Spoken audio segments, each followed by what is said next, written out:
Hello friends, સ્વાગત છે તમારું મારા ચેનલમાં। જય શ્રી કૃષ્ણ અને સીતારામ બધાને।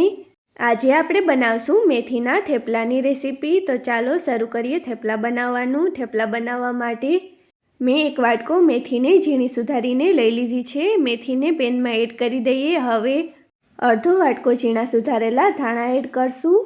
હવે એક વાટકો ઘઉંનો લોટ એડ કરશું અને સાથે જ અડધો વાટકો ચણાનો લોટ એડ કરશું। મસાલામાં ધાણા જીરું પાવડર, લાલ મરચું પાવડર, સ્વાદ પ્રમાણે મીઠું અને હળદર એડ કરશું। હવે મૂણ માટે 2 ચમચી જેટલું તેલ એડ કરશું। હવે આ બધા જ મસાલાને એકવાર સારી રીતે મિક્સ કરી લેશું। આ રીતે મિક્સ કરવાથી ઘઉં અને ચણાનો લોટ અને બધા જ મસાલા છે એ સારી રીતે મિક્સ થઈ જશે અને મૂળ પણ લોટમાં સારી રીતે ભળી જશે। જ્યાં સુધી બધા જ મસાલા મિક્સ ના થઈ જાય ત્યાં સુધી આપણે આને આ રીતે મિક્સ કરી લેવાનું છે। હવે મેં આ મસાલાને મિક્સ કરી લીધા છે। તમે જોઈ શકો છો બધા જ મસાલા સારી રીતે ભળી ગયા છે। હવે આમાં થોડું થોડું કરતા જઈ પાણી એડ કરતા જશું અને લોટ બાંધીને તૈયાર કરી લેશું। લોટ બાંધતી વખતે આપણે એકસાથે બધું જ પાણી એડ નથી કરવાનું। જ્યારે પણ લોટ બાંધીએ ત્યારે આ રીતે થોડું થોડું કરીને જ પાણી એડ કરવાનું, જેથી લોટ છે સરખો બંધાઈને તૈયાર થઈ જાય। એકસાથે આપણે પાણી એડ કરીએ તો ક્યારેક લોટ છે ઢીલો પડી જતો હોય છે, પછી એને સેટ કરવામાં ખૂબ મુશ્કેલી થાય છે। એ માટે આ રીતે થોડું થોડું કરી અને પાણી એડ કરી લોટ બાંધશું તો આપણે અંદાજો આવી જશે કે લોટમાં કેટલું પાણી જોશે અને લોટ પણ પરફેક્ટ બંધાઈને તૈયાર થઈ જશે। જો જેમ જેમ આમાં જરૂર પડે છે એમ એમ હું પાણી એડ કરતી જાઉં છું અને લોટ બાંધીને તૈયાર કરતી જાઉં છું। કદાચ તમે થેપલા પહેલીવાર બનાવતા હોય તો પણ આ રીતે લોટ બાંધશો તો લોટ છે એ પરફેક્ટ બંધાઈને તૈયાર થશે। અને જે મારી બહેનો પહેલીવાર બનાવતા શીખતી હોય એના માટે પણ આ ટિપ્સ ખૂબ જરૂરી છે। તમે જોઈ શકો છો હજી પણ આ લોટ છે કડક છે, હજી પણ આપણે આમાં થોડું પાણી એડ કરી દઈશું। આ રીતે લોટ બાંધવામાં થોડી વાર લાગશે, પણ તમે આ ટિપ્સને ફોલો કરીને બનાવશો તો તમે લોટ બાંધતા શીખતા હોય તો પણ પહેલી જ વારમાં પરફેક્ટ લોટ બંધાઈને તૈયાર થઈ જશે। જે લોકો રોજ લોટ બાંધતા હોય એને તો આ ટિપ્સ ખબર હશે, પણ જે લોકો પહેલીવાર લોટ બાંધતા હોય એના માટે આ જરૂરી ટિપ્સ છે। તમે જોઈ શકો છો આ રીતે આ લોટ બંધાઈ ગયો છે। હવે આ રીતે આપણે આને ભેરો કરી અને ઘૂંટી લેશું। હાથ ઉપર લાગેલો લોટ આપણે આ રીતે હટાવી લેશું। લોટ બધો છટી જાય તે પછી આપણે હાથમાં થોડું તેલ લગાડી લેશું। હવે આ લોટને સારી રીતે ઘૂંટીને તૈયાર કરી લેશું। કાથરટમાં લાગેલો બધો જ લોટ આ રીતે હટાવી લેશું। ચણાનો લોટ થોડો ચીકણો હોય છે એટલે કાથરટમાં ચોંટી જાય છે, પણ આપણે આ રીતે લોટને હટાવી લેવાનો। બધો જ લોટ આ રીતે હટી જાય તે પછી ફરી પાછું આપણે હાથ ઉપર તેલ લગાડી અને લોટને સારી રીતે ઘૂંટી લેશું। લોટને ઘૂંટવામાં ઝાઝી વાર નહીં લાગે, ફક્ત 1 મિનિટ આપણે આ રીતે લોટને ઘૂંટશું એટલે જ લોટ છે એ સારી રીતે સેટ થઈ જશે। તો આમાં લોટને ઘૂંટતા 1 મિનિટ જેવું થઈ ગયું છે અને લોટ છે એ સારી રીતે સેટ થઈ ગયો છે। થેપલા બનાવવા માટે આપણે આવો લોટ બાંધીને તૈયાર કરવાનો છે। હવે આને સાઈડમાં રાખી દઈશું અને થેપલાને વણવા માટે પાટલો અને વેણું લઈ લેશું। હવે હાથ ઉપર થોડું તેલ લગાડી અને આમાંથી થોડો લોટ આપણે લઈ લેશું। લોટને આ રીતે આપણે ગોળ કરી લેશું। હવે આ લોટને પાટલા ઉપર રાખી અને પૂરીની સાઈઝ જેટલો આપણે વણીને તૈયાર કરી લેશું। તો આ રીતે વણી લીધો છે। હવે આમાં થોડું તેલ લગાડી અને આ રીતે ગોળ કરી લેશું। આ રીતે મેં આ લોટને ગોળ શેપ આપી દીધો છે। હવે આને ઘઉંના લોટથી કવર કરી લેશું। આ રીતે મેં આને કવર કરી લીધું છે। હવે આમાંથી આપણે થેપલા વણીને તૈયાર કરી લઈશું। તો આ રીતે વેલણથી ફેરવતા જઈ અને થેપલા વણીને તૈયાર કરી લેવાના છે। જેટલા આપણે થેપલાને આછા વણશું એટલા થેપલા સરસ બનીને તૈયાર થશે।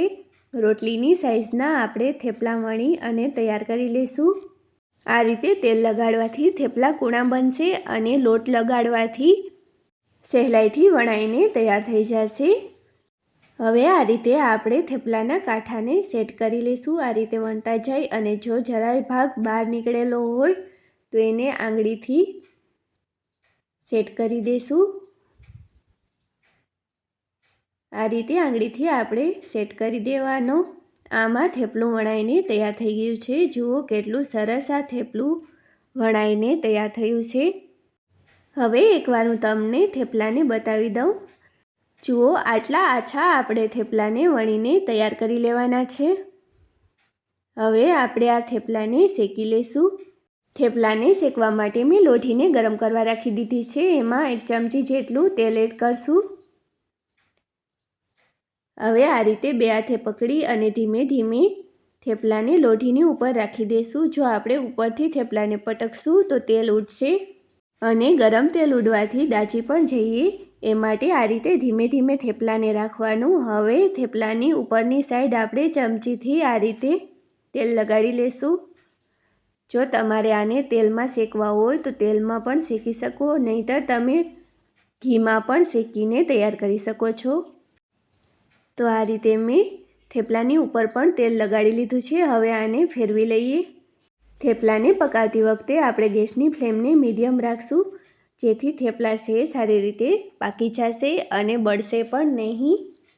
અને જો આપણે ગેસની ફ્લેમને હાઈ રાખશું તો થેપલા પકાવતી વખતે બળી જશે અને ધુવાળો પણ વધારે થશે। એ માટે આપણે આ રીતે મીડિયમ ફ્લેમ પર જ થેપલાને પકાવી લેવાના। જ્યાં સુધી આ થેપલું પાકે છે ત્યાં સુધી આપણે બીજું થેપલું પણ બનાવીને તૈયાર કરી લઈશું। સેમ એ જ રીતે આપણે બીજા થેપલાને પણ વણીને તૈયાર કરી લેવાનું છે। જો તમે મારા ચેનલ પર નવા હોય તો પ્લીઝ મારા ચેનલને સબસ્ક્રાઈબ કરી લેજો અને રેસીપી સારી લાગે તો વિડીયોને લાઇક અને ફ્રેન્ડ્સ અને ફેમિલીમાં શેર કરજો। હવે આ બીજા થેપલાને પણ આપણે સેમ એ જ રીતે વણીને તૈયાર કરી લેવાનું છે। તમને આ રીતે વેલણ ઉપાડ્યા વગર ફાવે તો ઉપાડ્યા વગર, નહીંતર પછી વેલણને ઉપાડી અને થેપલાને આ રીતે ગોળ ફેરવતા જઈ અને થેપલું વણીને તૈયાર કરી લેવાનું। તમને થેપલાને વણવાની કઈ રીત ઈઝી લાગી એ મને કમેન્ટ કરીને કહેજો। હવે આપણે આ થેપલાને એકવાર ફેરવી લેશું અને બીજી સાઈડ થોડીવાર પાકવા દેશું। તે પછી ફરી પાછું એકવાર આને ફેરવી અને થોડીવાર પાકવા દેશું, જ્યાં સુધી આનો કલર ગોલ્ડન બ્રાઉન ના થઈ જાય ત્યાં સુધી આપણે આને પાકવા દેવાનું। હવે આ થેપલું છે પાકી ગયું છે। બંને બાજુથી એકવાર આપણે ચેક કરી લઈશું। બંને બાજુ થેપલું સરસ પાકી ગયું છે। હવે આને આપણે પ્લેટમાં કાઢી લઈશું। જુઓ કેવું સરસ આ થેપલું બનીને તૈયાર થયું છે। આ રીતે મેં આ બીજું થેપલું પણ વણીને તૈયાર કરી લીધું છે। હવે આને પણ આપણે પકાવી લઈશું। તો પકાવવા માટે લોઢીમાં ફરી પાછું 1 ચમચી તેલ એડ કરી અને થેપલાને આ રીતે રાખી દઈશું। આ રીતે ધીમે ધીમે રાખશું તો જરા પણ તેલ ઉડશે નહીં। જેમ આપણે પહેલાં થેપલાને પકાવ્યું હતું એ જ સેમ પ્રોસેસથી આપણે આને પણ પકાવી લઈશું। તો આની ઉપર પણ આ રીતે આપણે ચમચીથી તેલ લગાડી લઈશું। આખા થેપલાની ઉપર સરખું તેલ લગાડી લેવાનું, કોઈ પણ ભાગ કોરો ન હોવો જોઈએ। હવે થેપલું પહેલી સાઈડ પાકી ગયું હશે, આને ફેરવી લઈએ। જુઓ કેટલું સરસ થેપલું પાકીને તૈયાર થયું છે। જો તમે મીડિયમ ફ્લેમ રાખી અને થેપલાને પકાવશો તો થેપલા આ રીતે પાકી જશે। તમને થેપલાનો કોઈ ભાગ કોરો લાગે તો એની ઉપર આ રીતે તેલ લગાડી દેવાનું। હવે બીજી બાજુ પણ થેપલું પાકી ગયું છે તો એને ફેરવી લઈએ। આ રીતે 2 થી 3 વાર ફેરવતા જઈ અને આપણે થેપલાને પકાવીને તૈયાર કરી લેવાના છે। મેથી ખાવાના ઘણા બધા ફાયદા છે અને શિયાળામાં તો મેથી તાજી મળી જ રહે છે, તો આપણે શિયાળામાં મેથી જરૂર ખાવી જોઈએ। તો આ રીતે આપણે મેથીની અવનવી વાનગીઓ બનાવી અને મેથીનો ખાવામાં ઉપયોગ કરવો જોઈએ। આ જ રીતે આપણે બધા જ થેપલા બનાવીને તૈયાર કરી લઈશું। તમને મારી રેસીપી સારી લાગતી હોય તો વિડીયોને લાઇક, શેર અને ચેનલને સબસ્ક્રાઈબ કરી લેજો। આવા જ અવનવા રેસીપીના વિડીયો જોવા માટે ચેનલને સબસ્ક્રાઈબ કરી બેલ આઇકન પ્રેસ કરી ઓલ પર ક્લિક કરી લેજો, જેથી મારા આવનારા બધા જ નવા વિડીયોની નોટિફિકેશન સૌથી પહેલાં તમને મળતી રહે। આ રીતે મેં આ બધા જ થેપલા બનાવીને તૈયાર કરી લીધા છે. જુઓ કેટલા સરસ થેપલા બનીને તૈયાર થયા છે. મળીએ એક નવા વિડીયોમાં નવી રેસીપી સાથે. ત્યાં સુધી જય શ્રી કૃષ્ણ અને સીતારામ બધાને. આજની મારી આ રેસીપી તમને કેવી લાગી મને કમેન્ટ કરીને જરૂરથી કહેજો. એકવાર તમે મારી બતાવેલી આ રીત પ્રમાણે થેપલા બનાવીને તૈયાર કરી લેશો તો પહેલી વાર તમે બનાવતા હો તો પણ થેપલા પરફેક્ટ બનીને તૈયાર થશે અને પોચા રૂ જેવા બનીને તૈયાર થશે. ઘરમાં નાના મોટા બધાને ભાવશે. સવારમાં બાળકોના ટિફિન માટે પણ તમે ફટાફટથી આ થેપલા બનાવીને તૈયાર કરી શકો છો.